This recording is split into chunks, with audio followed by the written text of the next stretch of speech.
Jesús, ¿por qué os manifestáis? Bueno, pues por algo muy sencillo y creo que es de sentido común, por la igualdad jurídica, que en este país no existe desde el 28 de enero del 2004, con la Ley Integral de Violencia de Género, por la presunción de inocencia, que hasta una sentencia de condena todos somos inocentes, y sobre todo y más importante por los derechos de los niños, que tengan derecho a estar con papá y con mamá. Principalmente porque, como todos sabemos, a raíz de la aplicación del artículo 94, modificación de la Ley de Enjuiciamiento Criminal, artículo 92.7 y la última barrabasada que ha hecho jurídicamente Irene Montero es la manipulación del artículo 94 del Código Civil, donde automáticamente con una denuncia que en el 80% de los procedimientos termina con archivo o absolución, automáticamente te quitan el régimen de visitas de tus hijos. Entonces, al fin y al cabo, el Estado está permitiendo el secuestro emocional y físico de nuestros hijos, cuando la mayor parte de los procedimientos terminamos siendo inocentes, nuestros hijos terminan con un daño emocional brutal. ¿Y a ti te ha pasado? ¿Tienes hijos? Mi caso, bueno, yo soy Jesús Muñoz, soy autor de la página web malasdatosfalsos.com y vicepresidente de la asociación Anavid. Fui de los primeros que tuvo la desgracia de ser sometido a la dictadura de género, y perdonen que hable así. Sufrí 7 denuncias de violencia de género, me pidieron 14 años y medio de prisión. Gané una libre absolución por fundado uso espurio, pude demostrar desde la manipulación de informes médicos, informes psicológicos, incluso por parte de la seguridad social, informes psicológicos y manipulación de informes médicos por parte de la familia. Tan grave fue lo que sucedió, hasta el punto de que tuve que perder prácticamente a mi hijo con 3 añitos. El niño, a través de la página web, malasdatosfalsos.com, encontró mi teléfono y después de 14 años mi hijo ha querido saber quién es realmente su padre, no el terrorista de Al-Qaeda que le pintaron, sino un padre inocente que intentó luchar por todos los medios para estar con papá y con mamá. Como he dicho, tengo una libre absolución y mi hijo Óscar hoy a día de hoy conoce que su padre es inocente y que la madre lo manipuló. Incluso hay información que es espeluznante donde se puede comprobar cómo el ambiente materno, según diferentes informes de la Comunidad de Madrid, entre ellos el programa Atiende, el niño sufre daño emocional de carácter grave. Entonces, entre ellos está el maltrato físico y psicológico. Entonces, el carácter de un crío con 16 años que tras 14 años de haber perdido a su padre contacta contigo y ve la realidad de una cosa que le han hecho, él mismo dice que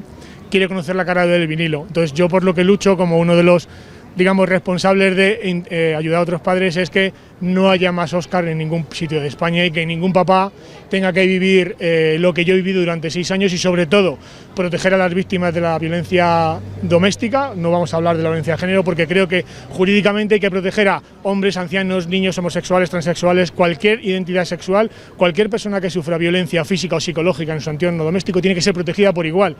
Entonces, desde aquí mostramos nuestro más absoluto apoyo no solamente a las víctimas asesinadas, sino a sus familias, que es quien se queda con el legado del dolor, sino simplemente también a muchos ancianos, muchos abuelos que han muerto sin poder conocer a sus nietos, y sobre todo muchos hombres, que desde aquí hago un llamamiento a que no firméis nunca una conformidad, luchar por vuestros hijos y sobre todo repudiar a lo que nos está empujando el Estado, que es prácticamente un 71% de los casos de suicidio en España son por motivos de abusos procesales en materia de separaciones, donde al hombre se le deja prácticamente la indigencia, y muchos casos, como he dicho anteriormente, en un 80% de archivos y absoluciones de procesos de violencia de género que estigmatizan al hombre y le quitan su presunción de inocencia. Ese es el motivo de que estemos aquí hoy. ¿Y qué sentiste, Jesús, cuando te pasó todo eso? ¿Te sentirías pues con una impotencia horrible? Pues imagínense lo que es vivir esto en primera persona cuando te cuentan algo que ves en la tele. Voy a hacer una comparación que a lo mejor no es la más adecuada, pero imagínense que oyes cosas de cáncer, el día del cáncer, el día del cáncer de próstata, el cáncer de mama, pues te suena como una enfermedad que le toca a los demás, hasta que te toca por desgracia a alguien vivirlo, ¿no? Pues yo siempre a esto le denominé hace muchos años, y algo que se ha ido moviendo en el movimiento, y es el síndrome de la avispa. Yo te puedo contar, o les puedo contar a ustedes, cómo sufrí durante 6 años la injusticia, la prevaricación de muchos jueces que no han hecho justicia hasta que conseguí una libre absolución por un fundado uso espurio, es decir, por haber demostrado que todos los hechos denunciados son falsos. Sino que además te ves solo ante un sistema judicial que te quita la presunción de inocencia, que te quita y te arranca a tu hijo.